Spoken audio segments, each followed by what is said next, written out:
নমস্কার বন্ধুরা, কেমন আছেন আপনারা? আশা করছি ভালো আছেন, সুস্থ আছেন। আপনারা কি কখনো প্রেসার কুকারের মধ্যে রুটি করে দেখেছেন? গ্যাস ওভেনের মধ্যে আপনারা কি কখনো হলুদ দিয়ে দেখেছেন? কি হতে পারে? বটির মধ্যে আপনারা টুথপেস্ট দেবেন কিসের জন্য? তাছাড়াও আপনাদের কাছে শেয়ার করব আরও বেশ কিছু ছোট ছোট ইউজফুল কিচেন টিপস। চলুন দেখে নেওয়া যাক আজকের প্রথম টিপসটা আমি আপনাদের কাছে কি শেয়ার করি। এখানে বেশ কিছুটা পরিমাণের চাল নিয়েছি। ভাত আমাদের প্রত্যেকেরই বাড়িতে কম বেশি রান্নাবান্না হয়ে থাকে, তবে ভাত রান্না করার আগে যে চালের ব্যবহার করি সেই চালটা কিন্তু আমরা প্রত্যেকেই ভালোভাবে ধুয়ে পরিষ্কার করে নিই। তবে চাল ধোয়ার যে জলটা থাকে সেটা কিন্তু আমরা কেউই কোনো কাজে ব্যবহার করি না, প্রত্যেকেই ফেলে দিই। তবে চাল ধোয়ার জলটা আপনারা ফেলে না দিয়ে কিভাবে ব্যবহার করবেন? তবে চাল ধোয়ার যে জলটা থাকে প্রথমে জলটাই কিন্তু ব্যবহার করতে হবে। তো দেখতেই পাচ্ছেন আমি বেশ কিছুটা চাল ধোয়ার জল একটা পাত্রের মধ্যে নিয়ে নিয়েছি। তো আমরা দেখবেন আমাদের বাড়িতে যে বাসনপত্রগুলো থাকে স্টিলের, এগুলো তো প্রত্যেকেই কোনো না কোনো কাজের জন্য ব্যবহার করে থাকি। রেগুলার ব্যবহার করার কারণে বাসনের যে নতুনের গ্লেজটা থাকে সেটা কিন্তু চলে যায়। তো চাল ধোয়ার জলের মধ্যে আপনারা বাসনপত্রগুলো এইভাবে ভিজিয়ে রেখে দেবেন 10 থেকে 15 মিনিটের জন্য। তো আমি এইভাবে করে রেখে দিয়েছিলাম 15 মিনিট মতো। তারপর আপনারা নরম ধরনের যে স্ক্রাবারগুলো থাকে সেগুলো ব্যবহার করতে পারেন বা প্লাস্টিকেরও ব্যবহার করতে পারেন। শুধুমাত্র চাল ধোয়ার জল দিয়ে এইভাবে আলতো হাতে ঘষে দেবেন। চাল ধোয়ার জলের মধ্যে এমন কিছু প্রপার্টিস থাকে যার কারণে আমাদের বাসনপত্রগুলো দেখবেন একদম চকচক করতে শুরু করবে। তবে একদিন করলে হবে না, অন্তত সপ্তাহে যদি 2 দিন মাঝে মধ্যে করতে থাকেন তাহলে দেখবেন আপনাদের বাসনের যে গ্লেজটা চলে যায় সেটা কিন্তু একদম নতুনের মতোই হয়ে যাবে। তো এবার পরিষ্কার জল দিয়ে ধুয়ে আপনাদের দেখাচ্ছি, তাহলে আপনারা নিজেরাই বুঝতে পারবেন যে কতটা সুন্দর নতুনের মতো চকচকে হয়েছে। আশা করছি আপনাদের টিপসটা কাজে আসবে। ভালো লাগলে অবশ্যই একটা লাইক করবেন। এখন চলে যাচ্ছি পরবর্তী টিপসে। আমি এখানে নিয়েছি একটা জিন্স প্যান্ট। এই ধরনের জিন্স প্যান্টের ব্যবহার বাচ্চা থেকে বড় আমরা কম বেশি অনেকেই করে থাকি। তবে এই প্যান্টগুলো যখন আমরা ভাঁজ করে রাখি দেখবেন অনেকটাই জায়গা জুড়ে থাকে। তাছাড়াও যদি কোথাও বাইরে ঘুরতে যায় সেক্ষেত্রে ব্যাগের মধ্যে যদি অনেকটাই জায়গা লেগে যায় সেক্ষেত্রে জামা কাপড়গুলো নিয়ে যাওয়ার সময়ও সমস্যা হয়। তো কি করবেন, প্যান্টটাকে এইভাবে ভাঁজ করে নেওয়ার পর পায়ের যে অংশটা রয়েছে সেটাকে এইভাবে এলের মতো করে দেবেন। এবার কোমরের যে সাইডের অংশটা রয়েছে আপনারা এইভাবে করে রোলের মতো করতে থাকবেন। পুরো প্যান্টটাকেই কিন্তু এইভাবে রোলের মতো করে নিতে হবে। এবার এই যে রোলের মতো অংশটা তৈরি হলো সেটাকে কি করবেন, বাড়তি যে অংশটা রয়েছে প্যান্টের সেটাকে এইভাবে উল্টো দিক করে পরিয়ে দেবেন। এইভাবে যদি আপনারা প্যান্টটাকে রাখেন তাহলে দেখবেন একদম কম জায়গার মধ্যে থেকে যাবে আর প্যান্টের ভাঁজটাও ভালো থাকবে। তাছাড়াও যদি কোথাও ঘুরতে যায় সেক্ষেত্রে দেখবেন জামা কাপড় নিয়ে যাওয়ার সময় অসুবিধা হয়, তো কোনো রকমের সমস্যার মধ্যেও আপনাদের পড়তে হবে না। আশা করছি আপনাদের টিপসটা কাজে আসবে। ভালো লাগলে লাইক করবেন। এখন চলে যাচ্ছি পরবর্তী টিপসে। আপনারা কি কখনো ঠান্ডা জলের মধ্যে টমেটো দিয়ে দেখেছেন? কি হতে পারে? টমেটোর ব্যবহার আমরা কম বেশি অনেকেই করে থাকি, রান্নাবান্নায় ব্যবহার করি, অনেকে আমরা স্যালাড হিসেবেও খেয়ে থাকি। তবে কখনো কখনো দেখা যায় টমেটো যদি অনেকটাই নরম হয়ে যায় সেই টমেটো দিয়ে সহজে আমরা স্যালাড কাটতে পারি না। তবে বাড়িতে যদি আর এক্সট্রা কোনো টমেটো না থাকে সেক্ষেত্রে অনেক সময় সমস্যার মধ্যে পড়ে যায়। তো সেক্ষেত্রে একটা টিপস আপনারা ফলো করতে পারেন। একটা পাত্রের মধ্যে বেশ কিছুটা পরিমাণে ঠান্ডা জল দিয়ে দেবেন, তবে টমেটোটা যাতে ডুবে থাকে। এখানে যেহেতু জলটা একটু কম হয়ে গেছিলো তাই আর একটু জল আমি দিয়ে দিলাম। এইভাবে করে আপনারা ঠান্ডা জলের মধ্যে রেখে দেবেন 5 থেকে 10 মিনিটের জন্য। আমি 5 মিনিট মতো রেখেছিলাম আর দেখতেই পাচ্ছেন টমেটোটা কিন্তু এখন অনেকটাই টাইট হয়ে গেছে। এবার এই টমেটোটা আমি আপনাদের কেটে দেখাচ্ছি, তাহলে আপনারা নিজেরাই বুঝতে পারবেন যে নরম হয়ে যাওয়া টমেটোটা কতটা সুন্দর টাইট ভাব চলে এসেছে। তাহলে বন্ধুরা আশা করছি আপনাদের এই টিপসটি কাজে আসবে। ভালো লাগলে অবশ্যই একটা লাইক করবেন।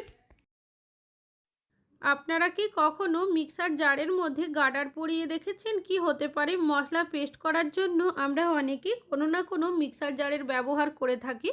তবে রেগুলার ব্যবহার করার কারণে দেখবেন ঢাকনার যে রাবারটা থাকে সেটা ঢিলে হয়ে যায়, যার কারণে ঢাকনাটা ঠিকভাবে আটকায় না। অনেক সময় সাইড দিয়ে মশলা বেরিয়ে যায়। তো সেক্ষেত্রে একটা টিপস আপনারা ফলো করতে পারেন। অনেক সময় হাতে সময়ও থাকে না যে বাজারে গিয়ে চেঞ্জ করিয়ে নিয়ে আসবো। তো দুটো আপনারা এইভাবে করে গার্ডার পরিয়ে দেবেন, তারপর রাবারটা এইভাবে আটকে দেবেন। এবার যদি আপনারা এইভাবে করে আটকান দেখবেন সহজেই কিন্তু আটকে যাবে। কোনোভাবেই ঢাকনাটা ঢিলে হবে না। আর পরে যখন সময় পাবেন রাবারটা চেঞ্জ করিয়ে নিয়ে আসবেন। আশা করছি আপনাদের টিপসটা কাজে আসবে। ভালো লাগলে অবশ্যই একটা লাইক করুন। আমি এখানে নিয়েছি একটা এলইডি লাইট। আমরা অনেকেই এই ধরনের এলইডি লাইট কিচেনে লাগিয়ে থাকি। কিচেনে রান্নাবান্না করা হয়, যার কারণে দেখা যায় তেল চিটের দাগ বসে যায়, নোংরা ময়লাও বসে যায়, যার কারণে আলোটা ঠিকভাবে বোঝা যায় না। তখন আমরা বাজার থেকে নতুন এলইডি লাইট অনেকেই কিনে নিয়ে আসি। তো সেক্ষেত্রে একটা টিপস আপনারা ফলো করতে পারেন। আমি সামান্য পরিমাণের পারফিউম দিয়ে দিয়েছি। আপনারা বডি স্প্রেরও ব্যবহার করতে পারেন। যেহেতু ইলেকট্রিক্যাল জিনিস কারেন্টে চলে, জল দিয়েও পরিষ্কার করতে পারি না, তো সেক্ষেত্রে আপনারা সামান্য পরিমাণের পারফিউম বা বডি স্প্রে করে দেবেন। তারপর একটা কাপড়ের টুকরো দিয়ে আলতো হাতে যদি এইভাবে মুছে নেন, তাহলে দেখবেন যে নোংরা ময়লা তেলচিটের দাগ থাকে সম্পূর্ণ উঠে পরিষ্কার হয়ে যাবে। আশা করছি আপনাদের টিপসটা কাজে আসবে। ভালো লাগলে লাইক করবেন। এখন চলে যাচ্ছি পরবর্তী টিপসে। আমাদের প্রত্যেকেরই বাড়িতে কিন্তু কম বেশি ভাত রান্নাবান্না হয়ে থাকে। ভাত যখন আমরা রান্না করি, অনেক সময় অল্প পরিমাণের ভাত করলে ছোট পাত্র বসিয়ে দিই, আর ভাতটা যাতে তাড়াতাড়ি হয় কী করি, বড় যে বার্নারটা থাকে তার মধ্যে বসাই। এর ফলে কি হয় দেখবেন, সাইড দিয়ে অনেকটাই গ্যাস কিন্তু বেরিয়ে আসে। এতে করে আমাদের গ্যাসের অপচয় অনেকটাই হয়। তো আপনারা যখনই অল্প পরিমাণের ভাত করবেন, যদি ছোট পাত্র বসান, সেক্ষেত্রে আপনারা বড় বার্নারে না বসিয়ে ছোট যে বার্নারটা থাকে তার মধ্যে বসাবেন। আর যদি বড় বার্নারের মধ্যে আপনারা বসিয়েও থাকেন, সেক্ষেত্রে আপনারা গ্যাসের ফ্লেমটাকে একদম লোতে রেখে করবেন। সেক্ষেত্রে কি হবে, সাইড দিয়ে দেখবেন গ্যাস কিন্তু বেরোবে না, ভাতটাও হয়ে যাবে আর আপনাদের গ্যাসের অপচয় হবে না। আশা করছি আপনাদের টিপসটা কাজে আসবে। ভালো লাগলে লাইক করবেন। এখন চলে যাচ্ছি পরবর্তী টিপসে। আমি এখানে বেশ কিছুটা আটা মেখে নিয়েছি। রুটি আমাদের কম বেশি অনেকেরই বাড়িতে বানানো হয়ে থাকে।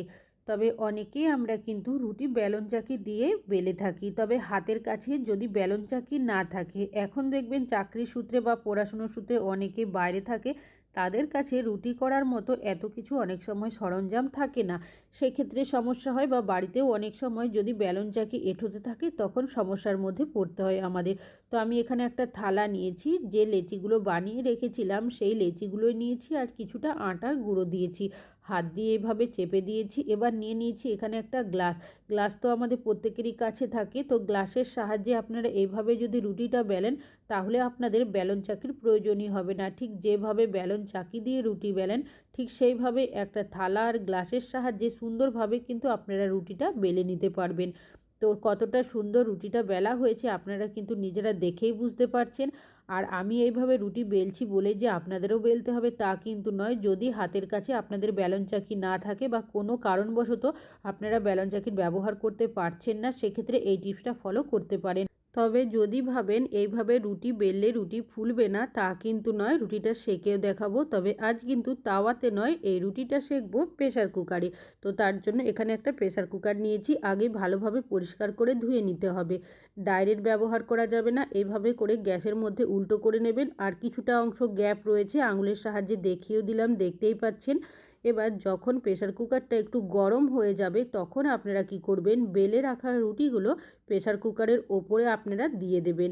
আর এই সময় গ্যাসের ফ্লেমটাকে মিডিয়ামে রাখবেন।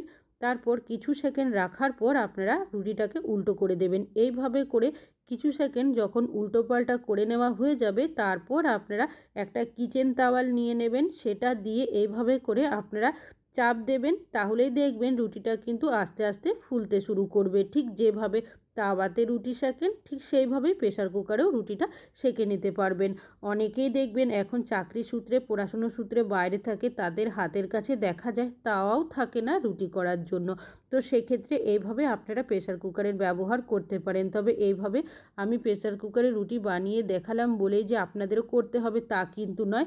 এখন দেখবেন গ্যাসের সমস্যা রয়েছে, অনেকে কাঠের জালে রান্নাবান্না করে থাকে, বা হয়তো কয়লারও অনেকে ব্যবহার করে থাকে। সেক্ষেত্রে আপনারা এইভাবে করে প্রেসার কুকারটার কিন্তু ব্যবহার করতে পারবেন। কোনো রকমের নোংরা বা কালি কোনো কিছুই কিন্তু হবে না। প্রেসার কুকারটা আমি উল্টো করে দেখাচ্ছি, দেখতেই পাচ্ছেন একদম পরিষ্কার রয়েছে। আশা করছি আপনাদের টিপসটা কাজে আসবে। ভালো লাগলে অবশ্যই একটা লাইক করবেন। এখন চলে যাচ্ছি পরবর্তী টিপসে। আপনারা কি কখনো বটির মধ্যে কোলগেট লাগিয়ে দেখেছেন? কি হতে পারে? আমরা বটির ব্যবহার প্রত্যেকেই কম বেশি করে থাকি সবজিপাতি কাটার জন্য, মাছ মাংস কাটার জন্য। এর ফলে দেখা যায় সবজির রসকস লেগে যায়, যার কারণে কি হয় বটির মধ্যে জং বা মরচে পড়ে যায়। তখন দেখা যায় বটির ধারটাও অনেকটাই কমে যায়। তো আপনারা কি করবেন? নিয়ে নেবেন যে কোনো সাদা ধরনের টুথপেস্ট, আমি এখানে কোলগেট নিয়েছি, এভাবে করে লাগিয়ে দিয়েছি। আর নিয়ে নিয়েছি সামান্য পরিমাণের লবণ, লবণটাকেও ছড়িয়ে দিয়েছি। আর নিয়েছি এখানে সামান্য পরিমাণের জল, জলটাকে হাত দিয়ে এভাবে ছড়িয়ে দিলাম। এবার লবণ আর কোলগেটটাকে আমি এভাবে মাখিয়ে দিলাম, তবে দুটো সাইডেই কিন্তু এভাবে করে কোলগেট আর লবণটাকে মাখিয়ে নিতে হবে। আর নিয়েছি এখানে একটা স্টিল উলের স্কাবার দিয়ে আমি এভাবে করে ঘষে দিচ্ছি। এভাবে ঘষলেই দেখবেন যে জং বা মরচেটা থাকে সেটা কিন্তু সহজেই উঠে যাবে। তাছাড়াও ধারটাও কিন্তু অনেকটাই বেড়ে আসবে। তবে দুটো সাইডেই কিন্তু এভাবে ঘষতে হবে। তবে আরও যদি আপনারা ধার করতে চান সেক্ষেত্রে একটা পাথর নিয়ে নেবেন, পাথরের সাহায্যে দুটো সাইডে এভাবে ঘষে নেবেন। জল দিয়ে ধুয়ে পরিষ্কার করে দেখিয়ে দিচ্ছি। আশা করছি টিপসটা আপনাদের কাজে আসবে। আপনারা কি কখনো গ্যাস ওভেনের মধ্যে সামান্য পরিমাণের হলুদ দিয়ে দেখেছেন? কি হতে পারে? গ্যাস ওভেনে রান্নাবান্না কম বেশি আমরা অনেকেই করে থাকি, তবে অনেক সময় দেখবেন রাত্রেবেলা কি হয়, যখন কিচেনের লাইট অফ করে শোয়ার জন্য চলে যায়, কিচেনের মধ্যে বিশেষ করে গ্যাস ওভেনে আরশোলা, তেলাপোকা, টিকটিকি ঘুরে বেড়াতে দেখা যায়। পরের দিন এই গ্যাস ওভেনে রান্নাবান্না করি, খুন্তি হাতাও রেখে দিই। সেই খুন্তি হাতা দিয়ে যদি রান্নাবান্না করি শরীর অসুস্থ হওয়ার সম্ভাবনা অনেকটাই থাকে। তো আপনারা কি করবেন? নিয়ে নেবেন একটা পাত্র, দিয়ে দেবেন বেশ কিছুটা পরিমাণের হলুদ, এখানে একটা কর্পূর নিয়েছি, হাত দিয়ে গুঁড়ো করে দিয়ে দিয়েছি। আর নিয়েছি পাউডার, সামান্য পরিমাণের পাউডার। সব উপকরণগুলো খুব ভালোভাবে মিশিয়ে নেব। এটা যখন মিশিয়ে নেবেন এখান থেকে একটা উগ্র গন্ধ বেরোতে শুরু করবে। এই সলিউশনটা কিভাবে ব্যবহার করবেন? 4টে পেপারের টুকরো নিয়েছি, তার মধ্যে কিছুটা করে সলিউশন দিয়ে দেব। এবার যখন আপনারা রাত্রেবেলা শোবেন তার আগে কি করবেন, গ্যাস ওভেনের মধ্যে এই মিশ্রণগুলো দিয়ে রাখবেন। এর যে একটা উগ্র গন্ধ থাকে, গন্ধের কারণে পোকা মাকড় টিকটিকি কোনো কিছুই কিচেনে আসবে না।